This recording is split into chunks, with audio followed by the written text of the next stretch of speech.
এক নম্বরে ইখলাস লাগবে, নাম্বার 2 রসুলের শিখানো পদ্ধতি অর্থাৎ ইলম লাগবে। আমি যে আমল করব, আমলের জন্য আমার ইলম লাগবে। ইলম যদি না থাকে তাহলে আমার দ্বারা আমল করা সম্ভব নয়। ইলম লাগবে। আমরা নামাজ পড়তে আসি, আল্লাহ পাক রব্বুল আলামিনের হুকুম, নামাজ কায়েম করো, সালাত কায়েম করো। নামাজ যে আমরা পড়তে আসি, নামাজের মধ্যে অনেক ভাগ রয়েছে। নামাজের মধ্যে অনেক ভাগ রয়েছে। কেউ কেউ আসে বছরে একবার 2 বার নামাজ পড়ে শুধু ঈদের দিনে। আবার কেউ কেউ আছে সপ্তাহে 1 দিন নামাজ পড়ে। আবার কেউ কেউ আছে মাঝে মাঝে পড়ে, মাঝে মাঝে পড়ে না। তো নামাজের মধ্যে বিভিন্ন ভাগ রয়েছে।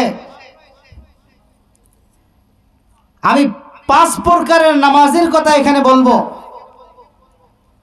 আমরা নিজেরা চিন্তা করে নিব আমি কোন প্রকারের মধ্যে আছি, কোন প্রকারের মধ্যে থাকা দরকার, আমি কোনটার মধ্যে আছি। এক প্রকারের নামাজই হলো যারা মাঝে মাঝে নামাজ পড়ে,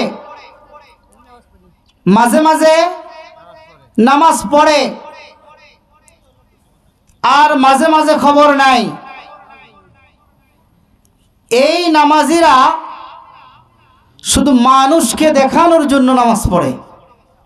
কাক দেখানোর জন্য? মানুষকে দেখানোর জন্য নামাজ পড়ে। এইটা হলো মুনাফিকের নামাজ। কিসের নামাজ? মুনাফিকের নামাজ। মুনাফিক শ্রেণীর লোক যারা, এদের ব্যাপারে আল্লাহ পাক রব্বুল আলামিন কোরআনের মধ্যে বলছেন, যখন তারা নামাজে যায় তখন তারা অলসতার সাথে নামাজ পড়ে আর মানুষকে দেখানোর উদ্দেশ্যে তারা নামাজ পড়ে। তো যারা মানুষকে দেখানোর উদ্দেশ্যে নামাজ পড়ে এরা হলো মুনাফিক। আর এই মুনাফিকদের ঠিকানা হলো জাহান্নামের সবচেয়ে নিম্ন স্তর। মুনাফিকদের ঠিকানা কোথায়? জাহান্নামের একদম নিচের স্তরে থাকবে মুনাফিক। তো আমি নামাজ পড়লাম, নামাজ পড়েও আমার ঠিকানা জাহান্নামের নিচে। এই হলো এক প্রকারের নামাজি। আরেক প্রকারের নামাজি আছে যারা নামাজ মাঝে মাঝে না রেগুলারই পড়ে, মাঝে মাঝে না রেগুলারই নামাজ পড়ে, কিন্তু নামাজের মধ্যে যখন দাঁড়ায় দুনিয়ার সব চিন্তা চেতনা তার মনের মধ্যে জাগ্রত হয়। এমন নামাজি আছে? যখন নামাজে দাঁড়ায় সংসারের যত কাজ, নামাজে যেই মাত্র দাঁড়াইছি আমার অন্তরের মধ্যে শুরু হয়ে গেছে, আমাকে মাঠে যেতে হবে, আলুতে ঔষধ দিতে হবে, অমুক জমিতে যাইতে হবে, অমুক জায়গায় যাইতে হবে। বিভিন্ন ধরনের চিন্তা আমার মনের মধ্যে জাগ্রত হইতে থাকে। এইভাবে আমার নামাজটা শেষ হয়। নামাজের শুরু থেকে নিয়ে শেষ পর্যন্ত আমার কোনো খবর থাকে না। ফাওয়াইলুল লিল মুসাল্লিন আল্লাযীনা হুম আন সালাতিহিম সাহুন। আল্লাহ পাক রব্বুল আলামিন বলছেন, ওই নামাজীদের জন্য ধমক রয়েছে যারা নামাজ পড়ে, নামাজের ব্যাপারে যারা গাফেল, কোনো খবর রাখে না। নামাজ কখন শুরু করলাম, শেষ হলো কোন দিক দিয়ে, কোনো খবর রাখে না।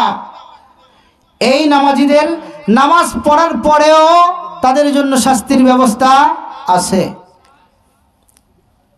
তাহলে এরা নামাজ পড়ে, 5 ওয়াক্তই রেগুলার নামাজ পড়ে, কিন্তু নামাজের মধ্যে মন থাকে না। মনটা সারা দুনিয়ার মধ্যে, সারা পৃথিবীর মধ্যে ঘুরতে থাকে। নামাজের মধ্যে শুধু দেহটা থাকে আর মন গোটা পৃথিবী ঘুরতে থাকে, ভ্রমণ করতে থাকে। এইরকম নামাজির নামাজ তার জাহান্নাম থেকে বাঁচাইতে পারবে না। 3য় নম্বরের নামাজি হলো তারাও রেগুলার নামাজ পড়ে, 5 ওয়াক্ত নামাজ পড়ে, কিন্তু নামাজে যখন দাঁড়ায়, নামাজে দাঁড়ানোর পরে মনটা যখন এদিক সেদিক ছোটাছুটি করে, এই মনকে আবার ফিরে নিয়ে আসে। মন নামাজ থেকে বাইর হয়ে যায়। নামাজ থেকে মন এমনি এমনি বাইর হয়ে যায় না, শয়তানে নিয়ে যায়। কে নিয়ে যায়? শয়তানে নিয়ে যায়। নামাজে যখন নামাজি দাঁড়ায়, শয়তান তার মনটা কেড়ে নিয়ে যায়। শয়তান যখন মন কেড়ে নিয়ে যায়, ওই নামাজি শয়তানের কাছ থেকে আবার কেড়ে নিয়ে আসে।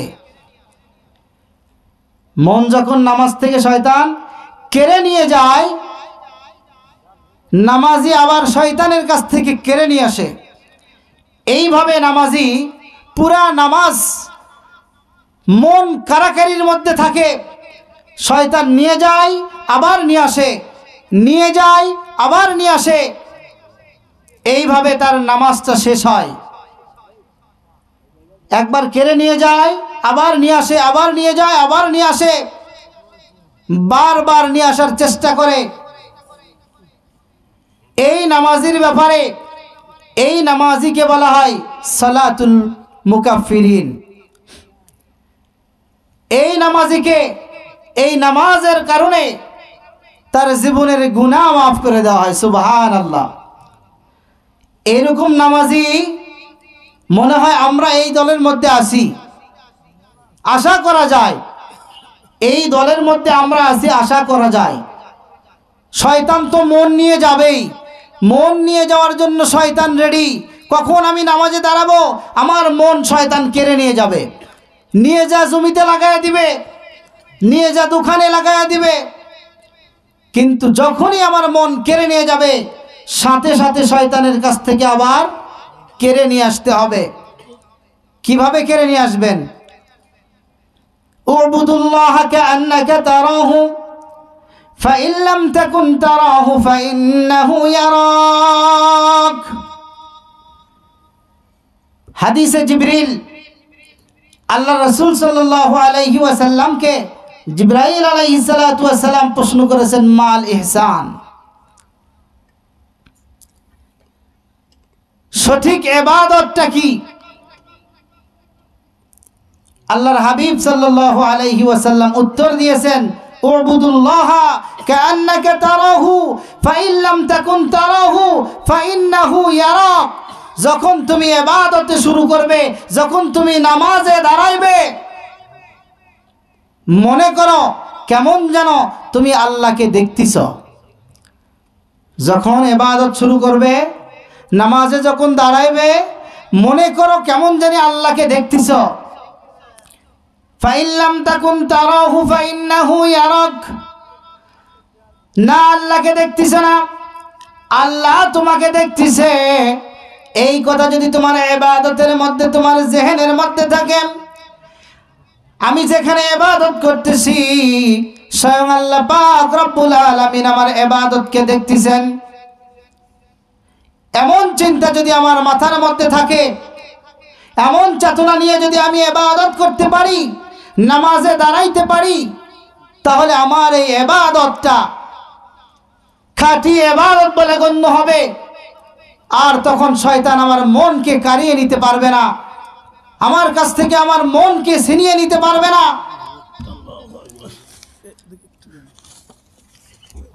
মনকে আমি ধরে রাখতে পারবো। আর যখন আমি আমার মনকে ধরে রাখবো,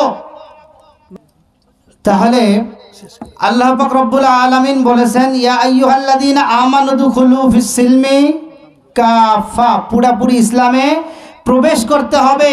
আর পুরাপুরি ইসলামে প্রবেশ করতে গেলে 5টি জিনিসের প্রয়োজন। 1 নম্বরে কি বলছি? ঈমানিয়াত, আমার ঈমানিয়াত ঠিক করতে হবে। নাম্বার 2 ইবাদত ঠিক করতে হবে। নাম্বার 3 মুআমালাত ঠিক করতে হবে। নাম্বার 4 মুআশারাত ঠিক করতে হবে। নাম্বার 5 আখলাক ঠিক করতে হবে। আর এই 5টি জিনিস আমার দ্বারা ঠিক করা সম্ভব হবে কখন? এই 5টি শর্ত পূরণ হবে কখন? যখন আমার মধ্যে তাকওয়া নামক বস্তু থাকবে। এই তাকওয়া নামক বস্তু অত্যন্ত প্রয়োজনীয়। তাকওয়া যদি আমার মধ্যে না থাকে তাহলে কোনোভাবেই আমার দ্বারা এই 5টি শর্ত পূরণ করা সম্ভব হবে না। এজন্য তাকওয়া অবলম্বন করতে হবে। তাকওয়া অবলম্বন করতে গেলে কি লাগবে? আল্লাহ পাক রব্বুল আলামিন বলছেন, ইয়া আইয়ুহাল্লাযীনা আমানু ইয়া আইয়ুহাল্লাযীনা আমানু কু আনফুসাকুম ওয়া আহলিকুম নারা। আল্লাহ পাক রব্বুল আলামিন আরেক জায়গায় বলছেন, হে ঈমানদার বান্দারা, আল্লাহকে ভয় করো, ওয়া কুনু মা'আস সাদিকিন। যারা সত্যবাদী, যারা সাদিকিন, তাদের সঙ্গী হও, তাদেরকে মহব্বত করো, তাদেরকে ভালোবাসো, তাদের সঙ্গে চলাফেরা করো, তাদের সঙ্গে উঠা বসা করো, তাহলে তুমি তাকওয়া অবলম্বন করতে পারবে। এই তাকওয়া নামক বস্তু যখন আমি অবলম্বন করতে পারবো, তখন আমার দ্বারা এই 5টি শর্ত পূরণ করা সম্ভব হবে। আল্লাহ পাক রব্বুল আলামিন আমাদের সকলকে পুরাপুরি 5টি শর্ত মেনে ইসলামে দাখিল হওয়ার, ইসলাম মানার তৌফিক দান করুন। সকলে বলুন আল্লাহুম্মা আমিন। একটু জোরে আওয়াজে বলুন আল্লাহুম্মা আমিন। আল্লাহ পাক রব্বুল আলামিন আমাদেরকে সকলকে কবুল করুন। আবার বলুন আল্লাহুম্মা আমিন। এখন আপনাদের সামনে প্রধান মেহমান কোরআন ও হাদিস থেকে মূল্যবান ওয়াজ ফরমাইবেন। আপনারা সকলে ধৈর্যের সাথে কথাগুলি শোনার চেষ্টা করবেন। আল্লাহ পাক সকলকে আমল করার তৌফিক দান করুন। আসসালামু আলাইকুম ওয়া রাহমাতুল্লাহি ওয়া বারাকাতুহু।